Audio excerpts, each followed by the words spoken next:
नमस्कार दोस्तों, मैं हूं कुलभूषण सक्सेना और आप देख रहे हैं इंडिया न्यूज। आज बात करेंगे हम मध्य प्रदेश के 2024 के लोकसभा चुनाव को लेकर इंडिया गठबंधन की। मध्य प्रदेश की एक सीट पर कांग्रेस ने इंडिया गठबंधन के तहत जो है समाजवादी पार्टी को खजुराहो सीट दी है। खजुराहो सीट ये एक वो सीट है जिसपे कांग्रेस को अपना प्रत्याशी उतारना था, लेकिन शायद 2024 की बात करें तो जब अयोध्या में राम मंदिर की प्राण प्रतिष्ठा हुई और कांग्रेस ने जिस प्रकार से अयोध्या में राम मंदिर का जो आमंत्रण ठुकराया, उसके बाद कांग्रेस की जो पूरे देश में और मध्य प्रदेश में स्थिति बनी हुई है, ये देखने को प्रतिदिन मिल रहा है कि कांग्रेस के जो बड़े से बड़े नेता हो, चाहे वो पूर्व केंद्रीय मंत्री क्यों ना हो, सांसद, विधायक, तमाम ऐसे नेता पार्टी से इस्तीफा दे रहे हैं, बीजेपी की सदस्यता लेते हुए नजर आ रहे हैं। इंडिया गठबंधन की अगर हम बात करें तो कई राज्यों में कांग्रेस इंडिया गठबंधन के तहत चुनाव लड़ती हुई नजर आ रही है और कई सीटों पर जो है समझौता भी किया है। उसी में से एक सीट मध्य प्रदेश की खजुराहो है।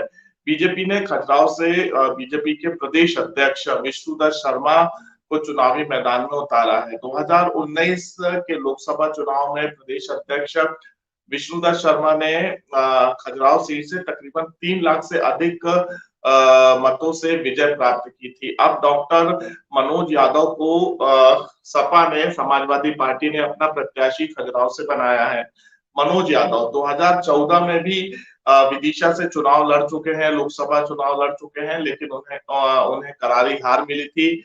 मनोज यादव कौन है? मनोज यादव समाजवादी पार्टी के नेता हैं और अखिलेश यादव के बेहद ही करीबी माने जाते हैं मध्य प्रदेश में। और 2023 के चुनाव में भी मनोज यादव को टिकट मिली थी, लेकिन रेखा यादव जो कि समाजवादी पार्टी की एक कार्यकर्ता है, उनकी एंट्री हो जाने की वजह से मनोज यादव का टिकट काटा गया था और अब मनोज यादव को खजुराहो से प्रत्याशी बनाया गया है। तो मनोज यादव खजुराहो में क्या विष्णुदत्त शर्मा को टक्कर दे पाएंगे, इस विषय पर हम चर्चा करेंगे। क्योंकि इस सीट की अगर बात करें तो इस सीट में जिस प्रकार से 5 साल तक लगातार सांसद के रूप में प्रदेश अध्यक्ष विष्णुदत्त शर्मा की जो सक्रियता रही है, जो उन्होंने विकास कार्य किया है, जो उन्होंने अपना बूथ मैनेजमेंट संगठन को खजुराहो में सेट किया है, इसके साथ ही 2023 के विधानसभा चुनाव में जो उनका परफॉर्मेंस रहा है खजुराहो सीट में,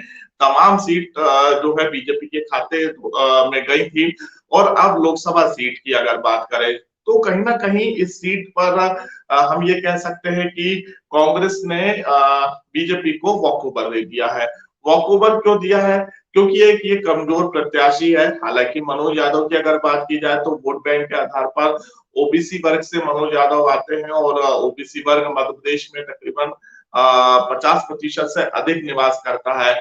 और आरक्षण को लेकर, ओबीसी आरक्षण को लेकर पिछले कुछ दिनों से हमने ये भी देखा कि बीजेपी और कांग्रेस को लेकर लगातार जो वार छिड़ा हुआ था, वार के साथ साथ हाई कोर्ट और सुप्रीम कोर्ट में भी याचिका दायर की गई थी और नगर निगम चुनाव में भी ओबीसी चेहरे को लेकर, ओबीसी प्रत्याशी को लेकर लगातार राजनीति होती नजर आ रही थी। और जब मध्य प्रदेश में सर्वे कराया गया तो मध्य प्रदेश में सर्वाधिक जो ओबीसी वर्ग है वो बालाघाट में निवास करता है। बालाघाट की अगर हम बात करें, क्योंकि मध्य प्रदेश में 52% ओबीसी वर्ग है और 49% बालाघाट में, अकेला बालाघाट लोकसभा जो सीट है उस सीट पर ओबीसी वर्ग रहता है, निवास करता है। तो कहीं ना कहीं ओबीसी वर्ग का जो एक दबदबा है मध्य प्रदेश में जातिगत राजनीति को लेकर, तो इसका असर अब खजुराहो सीट पर कितना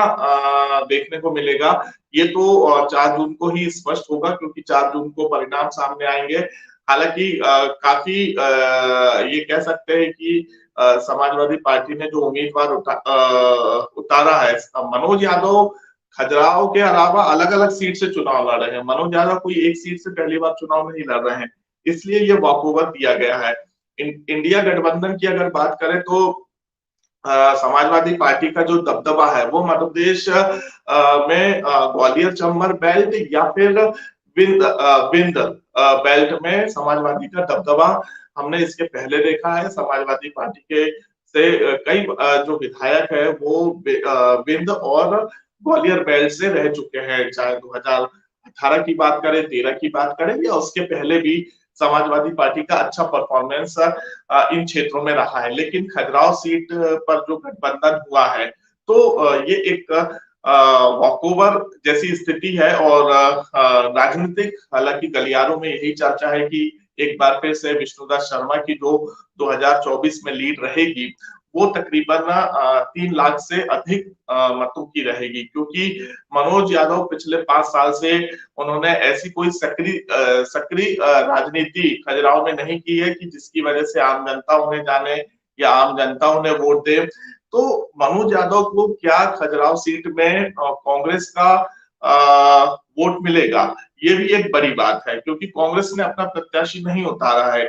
इंडिया गठबंधन के तहत ये सीट में समझौता हुआ है फिलहाल, क्योंकि खजुराहो लोकसभा सीट में अगर हम विधानसभा सीटों की बात करें तो सभी सीटें बीजेपी की झोली में है। अब ऐसी स्थिति में क्या मनोज यादव को कांग्रेस का वोट हासिल होगा या नहीं होगा, लेकिन यादव फैक्टर कितना काम करेगा, ओबीसी फैक्टर कितना काम करेगा, ये देखने वाली बात होगी। लेकिन विष्णुदत्त शर्मा की जो सक्रियता लगातार रही है, जो उन्होंने विकास कार्य किए हैं, जो उन्होंने खजुराहो में एयरपोर्ट के साथ साथ विकास कार्य और जो गरीब कल्याण की योजना है, जो केंद्र सहित मध्य प्रदेश सरकार की जो जन कल्याणकारी योजना है, उन योजनाओं का लाभ अधिक से अधिक उन्होंने खजुराहो लोकसभा सीट की आम जनता को दिलवाया है। इसके साथ ही संगठन की अगर बात करें, बूथ मैनेजमेंट की बात करें, क्योंकि मध्य प्रदेश में 64,000 से अधिक जो है बूथ है, ऐसी स्थिति में खजुराहो में हर एक बूथ पर प्रदेश अध्यक्ष विष्णुदत्त शर्मा ने तकरीबन 5 कार्यकर्ताओं को जिम्मेदारी दी है। तो ऐसी स्थिति में मनोज यादव क्या विष्णुदत्त शर्मा का सामना कर पाएंगे, जहां बीजेपी का एक मजबूत संगठन है, जहां बीजेपी के तमाम विधायक है, ग्रामीण क्षेत्रों में सरपंच से लेके पंचायत अध्यक्ष तक बीजेपी के हैं। तो क्या इस एक बड़ी चुनौती का सामना मनोज यादव कर पाएंगे? शायद ये तो मुश्किल है, लेकिन ये तो वक्त ही बताएगा कि कितनी फाइट जो है प्रदेश अध्यक्ष विष्णुदत्त शर्मा को मनोज यादव देंगे। लेकिन ये कह सकते हैं कि मनोज यादव जो है अखिलेश यादव के बेहद ही करीबी माने जाते थे और अक्सर मध्य प्रदेश या उत्तर प्रदेश में जब समाजवादी पार्टी का कोई अधिवेशन या संगठनात्मक कार्यक्रम बैठकें होती थी तो मनोज यादव जरूर हिस्सा लेते थे। मध्य प्रदेश में भी कई ऐसे इलेक्शंस रहे हैं या संगठनात्मक कार्य समाजवादी पार्टी का रहा, उसमें मनोज यादव की सक्रियता देखी जाती थी और इसी वजह से जो है मनोज यादव को चुनावी मैदान में उतारा गया है। लेकिन कांग्रेस इस सीट से पीछे क्यों हटी, उसके पीछे का कारण ये भी हो सकता है कि यहाँ पर बीजेपी की तरफ से एक बड़ा चेहरा चुनावी मैदान में है। दूसरी तरफ कांग्रेस में लगातार जो मंथन किया जा रहा है, जो रणनीति बनाई जा रही है, उस रणनीति के तहत कांग्रेस के पास प्रत्याशियों का एक कोटा है। प्रत्याशियों के साथ साथ कोई चुनाव जो है लड़ना नहीं चाहता। 2023 के विधानसभा चुनाव में जो कांग्रेस की स्थिति रही है, उसके बाद कहीं ना कहीं जो कार्यकर्ता है, जो नेता है, उनका आत्म मनोबल घटा है, क्योंकि बड़े नेता ही चुनाव मैदान से दूरी बना चुके हैं। दिग्विजय सिंह को केंद्रीय समिति द्वारा हरी झंडी दी गई, उनको कहा गया कि आप चुनाव लड़िए, तब वो राजगढ़ से चुनाव लड़े, नहीं तो उन्होंने राजगढ़ से प्रियव्रत सिंह और दूसरे नेताओं के नाम आगे किया था। इसके साथ ही अरुण यादव गुना से चुनाव लड़ना चाहते, खंडवा से वो चुनाव लड़ना नहीं चाहते, क्योंकि वो खंडवा सीट उनकी खंडवा सीट से वो सांसद रह चुके हैं। अजय सिंह चुनाव लड़ना नहीं चाहते। इसके साथ ही कमलनाथ की अगर बात की जाए तो कमलनाथ ने अपने बेटे को टिकट दिलाया। तो ऐसी तमाम वो सीटें हैं और इन सीटों को लेकर जो चर्चाएं चल रही थी, तो कहीं ना कहीं 2024 के इलेक्शन में बड़े नेता जो है वो चुनावी मैदान से दूर होते हुए नजर आए और इसी वजह से ये स्थिति कांग्रेस की मध्य प्रदेश में बनी कि कांग्रेस को मध्य प्रदेश में प्रत्याशी नहीं मिले। हालांकि कुछ ऐसे सीटें हैं जहां पर जातिगत समीकरण के साथ साथ हम ये कह सकते हैं कि कांग्रेस को फायदा मिलता हुआ नजर आ रहा है। लेकिन ये 4 जून को स्पष्ट हो पाएगा कि कांग्रेस बीजेपी को मध्य प्रदेश में कितनी टक्कर दे पाएगी।